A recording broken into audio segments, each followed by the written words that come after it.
Vamos a hablar de que el inútil proyecto de ley Sesta Fosta causó exactamente la devastación predicha por las trabajadoras sexuales aquí en los Estados Unidos. Un nuevo informe de gobierno sobre los impactos del proyecto de ley contra la trata sexual, se llama Sesta Fosta, revela lo que las trabajadoras sexuales ya sabían que iba a pasar, que era ineficaz y que no iba a funcionar y que iba a ser devastador y dañino. Esto no solo es obvio por los impactos sentidos de los últimos años desde la aprobación del proyecto de ley, es exactamente, Francisco, lo que los activistas advirtieron que sucedería antes de su aprobación.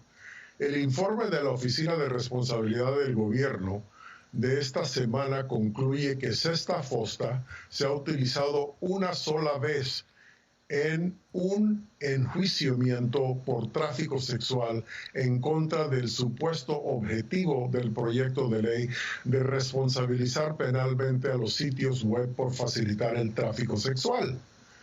Mientras tanto, los hallazgos de la OAG muestran que la aprobación de Sesta Fosta en 2018, junto con la eliminación del sitio de anuncios clasificados Backpage, que era muy fuerte y muy conocido, especialmente con los militares de la Fuerza Aérea, han resultado en una fractura de la industria del sexo en línea que en realidad restringe las investigaciones del tráfico.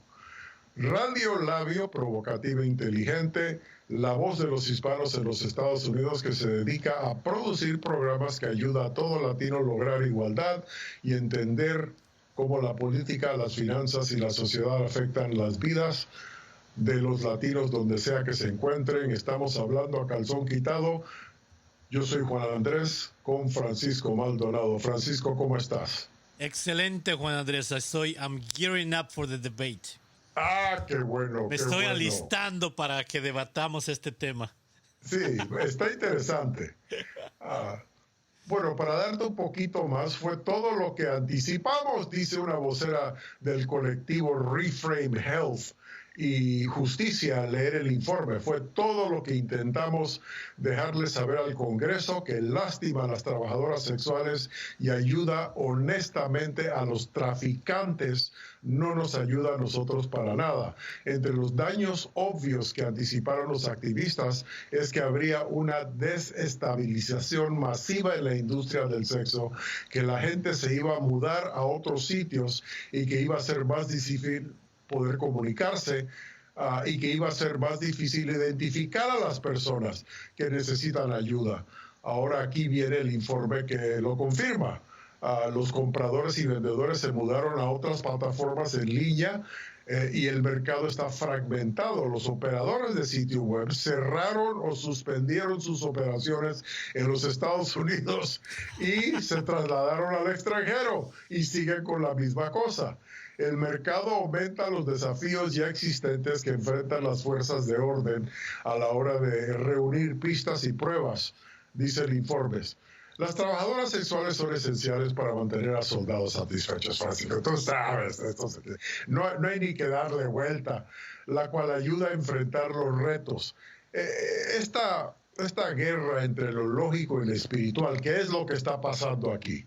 ¿No? El sector espiritual tiene un punto de vista y las personas lógicas que no son muy espirituales tienen otro punto de vista y es una guerra social que existe y el gobierno en el medio tratando de satisfacer a todo el mundo. Y también el miedo que se vuelva vicio y cause problemas en la estructura familiar y el gobierno entonces utiliza eso y dice, pero si se daña la estructura familiar, entonces vamos a tener niños que mantener y esposas sin maridos y vamos a tener que tener un proyecto que vamos a tener que meter más dinero y entonces margina a las trabajadoras sexuales. Francisco, ¿qué opinas de todo esto? Es un enredo grandísimo, ¿no? Bueno, mire, vamos a empezar para aclarar. No voy a decir que no existió, que no pasó históricamente. Pero cuando yo entré al ejército en 1996, En junio 13 de 1996. Esa es una de esas fechas que nunca se olvidan. Este, a lo mejor en aquel entonces todavía existía un poco de eso. Eh, Como existía el ir A a un un evento. burdel. ¿Cómo? A un burdel. Sí, pero digo, como existía ir a un evento de la unidad, ¿no? Donde uno estaba asignado y tomar dos, tres, cuatro, cinco, seis tragos y pues ¿cómo te regresas a tu casa? Pues traes unos tragos, ¿no? Estoy hablando de 1996. ¿Cuántos años son, Juan Andrés? Más, 93, 2003, 2013, 2023, casi 28 años. hace casi 28 años entré a la Fuerza Aérea. Casi 30 años, ¿no? En aquel entonces existía un tipo de cultura, ¿no? Entonces no le voy a decir que a lo mejor no pasaba en aquel entonces. Yo no lo vi. De seguro pasaba más en overseas, fuera de Estados Unidos. De seguro pasaba más en Japón. De seguro pasaba más en San Diego, que hay un brinco nada más a Tijuana. De seguro pasaba más en Vietnam. De seguro pasaba más en otras partes del mundo. No voy a decir si pasó o no. Yo no lo vi personalmente, pero de seguro que pasaba, a lo mejor sí pasaba. Como lo que yo sí vi es que sí pasaba, que muchos soldados se metían en problemas los fines de semana porque los agarraban manejando borrachos. Eventualmente la cultura fue cambiando, Juan Andrés. Hoy en día, si uno va a un evento oficial de su unidad con uniforme y todo, se puede tomar una cerveza, se puede tomar un trago si es inteligente. Si todavía pasa el pendejo que se toma seis y que nadie lo ve y que se sube al carro y que maneja y lo agarran borracho, ¿no? Pero hay una cultura diferente. Existe una cultura, por decir, para manejar borracho. Se está casi eliminando. La cultura ahora es, si vas a tomar, alguien te va a llevar. Les damos números a los soldados para que decir, si no planeaste tu salida el fin de semana, llama a este número para que te lleven a tu casa. Llámame. Yo como mayor, yo como capitán, como teniente, como sargento, todos los rangos de los que tenía, yo les decía a mi tropa, prefiero que me llames a las 3 de la mañana a ir a mandar a alguien que te recoja de la cárcel el lunes. No questions asked. Llámame a las 3 de la mañana. Yo te voy a recoger. Mi esposa y yo vamos, nos subimos a la camioneta, te recogemos, te llevamos a tu casa y ahí se acabó el problema. Yo prefería hacer eso. Nunca nadie me llamó, le voy a ser honesto. Pero bueno, hablemos de este tráfico de gente. Porque ese es el problema. Bush, obviamente un presidente republicano, que lo extrañamos muchísimo los últimos 4 años. Nos quejábamos de él mucho, pero no era nada comparado a Trump. Nos quejábamos, pero a morir cuando fue el presidente, pero a morir. No, Sí. hombre, el hombre no podía hacer nada bien. Nada. Pero, Si pero estornudaba, nos enojábamos. nos enojábamos. Con la excepción del día que atacaron las Torres Gemelas. Correcto. Porque ese día el hombre, aunque se hizo muchas tarugadas, muchas burradas, pero al final de cuentas salió y dio la cara y pudo unir al país. O sea, hay que reconocer lo que hay que reconocer, ¿no? Pero bueno, una de las cosas buenas que él hizo, Juan Andrés, él introdujo un programa que se llama CTIP, Combating Trafficking in Persons, ¿ok? Y nosotros, los militares, lo odiamos, no lo odiamos, pero no nos gusta que nos impuso ese entrenamiento, porque una vez al año todos los militares tienen que tomar este entrenamiento.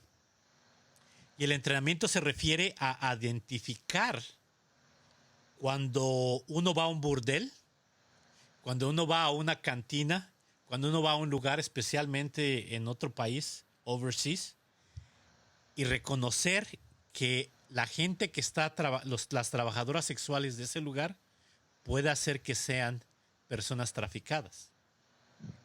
Y eso existe, está bien documentado, Juan. Sí, sí. Bien documentado. Es muy triste. Y los militares, le digo, a mí no me tocó ver, pero yo pienso que los militares tuvieron mucho que ver con eso, porque pues sí uno está... En Vietnam era un negocio grandísimo. Claro. Pero la cosa está cambiando, Juan Andrés, está cambiando. Yo pienso que está cambiando para bien.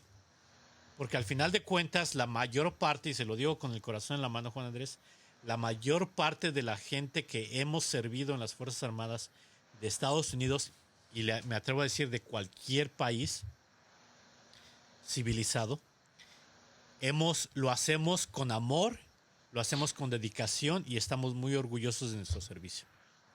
Que sí tenemos uno que otro pendejo que hace tonterías, no se lo voy a decir. Francisco.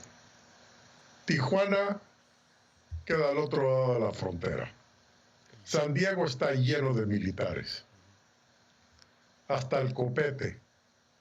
Oceanside hay un fuerte grandísimo ahí. Yeah. ¿Tú crees verdaderamente que ese entrenamiento que le dan a esos soldados le vale un cacahuate cuando cruzan la frontera y van a Tijuana a darse la gran vida? No, Juan Andrés, pero mire, desde el 2000, no me acuerdo exactamente de la fecha, después del 2006, como por ahí del 2008, del 2009, ningún militar puede pasar a la frontera. Si usted se da cuenta, por lo menos no legalmente, no podemos pasar, no podíamos, pues ya no estoy yo activo, pero cuando era Tú activo, dices en uniforme, porque cruzan a cada ratito. ya no pueden pasar a Tijuana. Tú no has ido a Tijuana. No, tiene muchos años que no voy, pero legalmente no pueden cruzar. No, legalmente, pero cruzan. Y miles. Se arriesgan. ¿Y sabe qué es lo que detiene a esos militares cruzar las fronteras? Y no estoy hablando nada más de Tijuana, estoy hablando de Tijuana, Juárez, Laredo, sí, todas las fronteras, Matamoros. No pueden pasar los militares, Juan Andrés, no por la cuestión sexual. No pueden pasar por por la guerra en contra del narcotráfico. Hay lugares específicos en todo México donde usted no va a encontrar un militar. Así no era la cosa cuando yo era niño. Cuando yo era joven y cuando yo era militar, yo podía viajar hasta en uniforme a México, no había problema. Pero hoy en día no, es muy peligroso. Y no, si hay prostitución, la prostitución está en San Diego.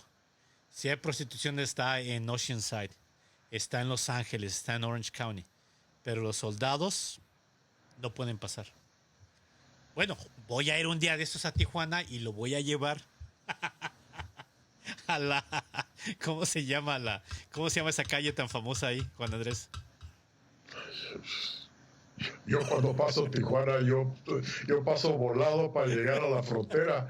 Yo no paro muy a menudo. Yo creo que tengo como 20 años cruzando la frontera regularmente para ir a mi chocita y honestamente yo no creo que he parado en Tijuana 3 veces. Ahorita que le diga el nombre. Las 3 veces fueron en una gasolinera. Ahorita que le diga el nombre, va a saber de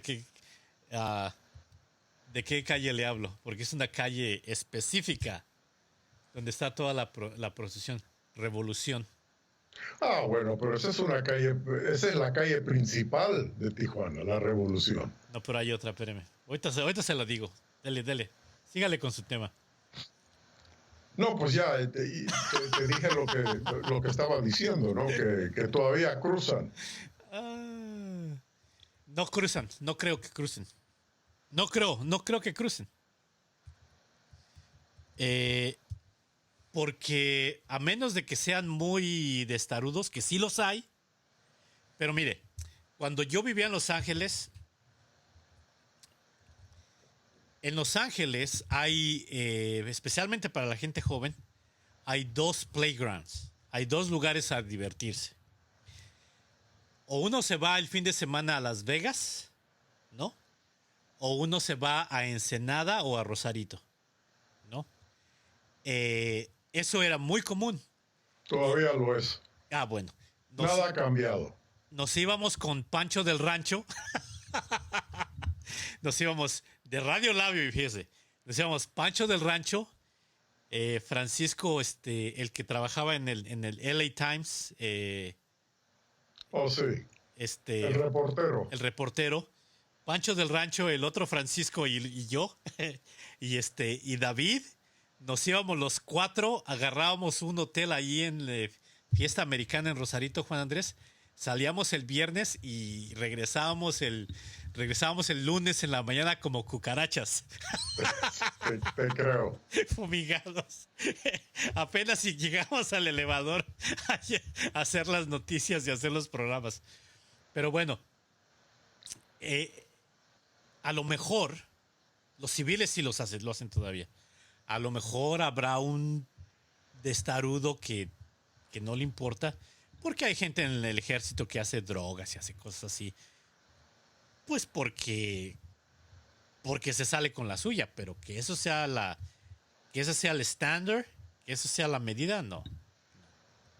Y cualquier comandante de cualquier cuerpo militar le va a decir que nosotros ponemos las manos en el fuego por nuestra gente. Que si los encontramos jodidos, si los encontramos, no sé, no lo dude. Bueno, vamos a seguir aquí con la nota, Francisquito. El inútil proyecto de ley, estamos hablando de Sesta Fosta, causó exactamente la devastación predicha por las trabajadoras sexuales. No se te olvide suscribirte, darnos likes y lo más importante, correr la voz de Radio Labio, que se encuentra en los 16 sitios web que ves en la parte abajo de esta pantalla. Aquí hay un pasaje del informe especialmente digno de ser destacado. La capacidad de identificar y localizar a las víctimas y perpetradoras de tráfico sexual se redujo significativamente. El informe analiza no solo el periodo posterior a Sesta Fosta, sino también los 4 años anteriores y enumera unos 11 casos penales entablados contra los propietarios de las plataformas. De los cargos dijeron que lo más comunes eran el crimen organizado y el lavado de dinero. Uno de los argumentos dados originalmente para el Sesta Fosta fue que era una herramienta esencial para apuntar directamente a las plataformas para facilitar el tráfico sexual. Lo que el informe no destaca es el impacto devastador a las trabajadoras sexuales en medio de las fallas de patentes de Sesta Fosta. Un informe de un colectivo sobre los trabajadores sexuales encontró que el 72% de los encuestados sintió que contribuía a su mayor inestabilidad económica y el 34% informó un aumento en la violencia de parte de los clientes. Hemos visto cómo ha llevado al cierre de plataformas cruciales donde los trabajadores sexuales pueden anunciar y examinar a los clientes de forma segura y ha dado lugar a informes de un aumento del trabajo presencial más riesgoso. Eso sin mencionar la censura en las redes sociales y la discriminación bancaria. La única aplicación de paga que había cerró hace casi 2 meses, ahora es puramente criptográfico que aceptan las trabajadoras sexuales. Francisco, si una de las preocupaciones era el lavado de dinero, ahora que la industria se cambió a cripto, va a ser imposible monitorearlos. ¿Qué es el propósito? No van a parar la prostitución, no están protegiendo a las mujeres y ahora no están ni controlando el dinero porque ahora andan usando cripto. Juan Andrés, la prostitución es el oficio más viejo del mundo. Exactamente. Nunca va a acaparar la prostitución. A mí no me importa que estemos en Marte o que estemos en otra galaxia o en otro planeta. La prostitución nunca. La prostitución desde el tiempo de Cristo. ¿No te acuerdas de Maggie? Maggie o Magdalena. Maggie que andaba con Chuy. Maggie y Chuy andaban por las calles ahí con los 12 amiguitos. Y Maggie era fuerte. Cuidado que lo van a escuchar, ¿eh? No, pero es cierto, ¿no? Magdalena, Maggie se le dice en inglés. Es lo que Maggie dice. era prostituta. Es lo que dicen, es lo que Sí, dicen. es lo que dicen. Ajá. Y que, bueno, hay muchas teorías. Pero bueno, al final de cuentas, Juan Andrés, la prostitución no va a cambiar. Digo, va a cambiar, pero nunca va a dejar de existir. Es lo mismo que las drogas y el alcohol. Las drogas, según como se ve ahorita, se van evolucionando y se van legalizando, pero, pero la gente que usa drogas no va a dejar de existir. El ser humano, el ser humano es un rock and rollero natural, ¿no? Un rockero natural, que es drogas, sex y alcohol, ¿no? Drogas, sexo y alcohol. Punto. Eh, el problema, le voy a decir la verdad, es esto del tráfico de personas, sí me preocupa mucho y sí me da miedo. Sí me da miedo porque obviamente que hay mujeres en mi familia, mujeres jóvenes. Mi hija, sobrinas, amigas de la familia, y es real, es real. Yo estaba conectado con una organización no lucrativa aquí en San Antonio que se dedican a ayudar a tener una línea abierta de ayuda para, para abuso sexual. Y hacen mucho outreach, mucha educación para la comunidad. Y, y muchos de ellos que trabajan ahí se dedican específicamente todo su día y toda su vida, Juan Andrés, es a combatir al tráfico de personas. Y especialmente las adolescentes son un grupo de la población que está muy vulnerable. Así es. Porque está muy vulnerable por muchas razones, pero una razón principal es el hecho de que la naturaleza de un adolescente, con todas las hormonas, con todas las emociones, con todo el desbalance fisiológico que tienen, que pasan en esa época de la adolescencia, y le agrega la disfuncionalidad que tenemos en las familias, principalmente las familias latinas en Estados Unidos, Juan Andrés, y le agrega la incompetencia de las autoridades, empezando con la policía y siguiendo con los alcaldes y llegando hasta el Congreso. No, y aparte a esa edad no han adquirido la sabiduría y aparte el cerebro no se ha acabado de desarrollar, toma muchos riesgos. Exacto.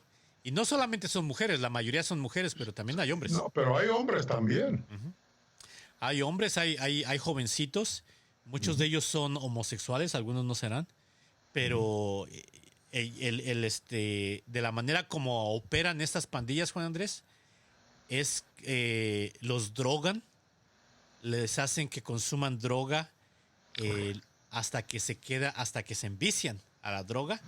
Entonces, para mantener ese vicio que ya están enganchados, los hacen que se prostituyan. Y es muy triste porque incluso hay algunas partes en Estados Unidos, en algunos estados, donde las leyes tienen que cambiar porque la prostitución, como acabamos de decir, hay lugares donde son santuarios, ¿no? Como Las Vegas está autorizado. Pero en la mayor parte de las ciudades de los Estados Unidos está prohibida. Y hacen dispositivos, ¿no? La policía va y está vigilando y se hacen de la vista gorda, pero cuando quieren, por cualquier razón, quieren hacer un dispositivo antiprostitución, van y agarran prostitutas y agarran Johns, agarran Johns y se los llevan, ¿no? O sea, los arrestan. Entonces, muchas veces esas prostitutas son personas traficadas. Pero a pesar de que hayan sido traficadas, la corte local las sentencia y las procesa y las mete a la cárcel. No en todas partes. Pero muchas veces para desintoxicarlas, para que puedan hacer unas decisiones, porque no las meten normalmente en las celdas regulares. Tienen una sección de la cárcel donde están desintoxicándolas. Bueno, hay de todo, dependiendo de la ciudad, porque eso se maneja a nivel ciudad. Correcto. Y la prostitución también se maneja a nivel de estado, ¿no? Por eso es que Las Vegas, la prostitución en Las Vegas es legal, porque el estado de Las Vegas, digo, el estado de Nevada, ha determinado que ciertas ciudades, no en todas, en ciertas ciudades la prostitución es legal. Pero en los lugares donde no es legal, hay jueces y hay departamentos de policía que son muy obtusos. No le ponen un poco de lógica, un poco de sentido común a enforzar la ley, ¿no? Pero bueno. Es muy triste, de acuerdo, especialmente con los jóvenes. Por mucho que este informe muestre que Sesta Fosta no logró abordar sus supuestos objetivos en torno al tráfico sexual, hay algunas para quienes esto es una victoria. Y si esto estuviera destinado a asociar a las trabajadoras sexuales con denuncias de tráfico sexual, las plataformas líderes las rechazaron por temor a mayores riesgos legales y, a su vez, marginaron y estigmatizaron aún más a las trabajadoras sexuales.